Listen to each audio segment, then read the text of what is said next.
Do you know what lifestyle diseases are?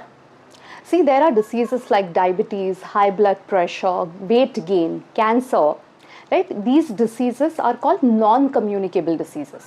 म्हणजे काय की हे जे डिसीजेस आहेत हे आपल्या लाईफस्टाईलमुळे आले.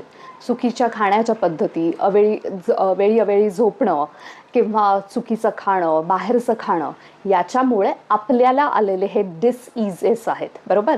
म्हणजे हे डिसीजेस आपण क्रिएट करतोय आणि त्यामुळे ते आपण कोणाला ट्रान्समिट करू शकत नाही, बरोबर? जसं व्हायरल आणि बॅक्टेरियल इन्फेक्शन आपल्याला झालं आणि आपल्या संपर्कात कोणी आलं तर त्याला सुद्धा होऊ शकतो.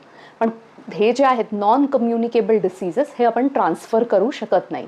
याचाच अर्थ जर आपण ह्या लाईफस्टाईलमुळे झालेल्या डिसीजवर काम केलं, म्हणजे लाईफस्टाईलवर काम केलं, तर ह्याचं रिव्हर्सल शक्य आहे, बरोबर?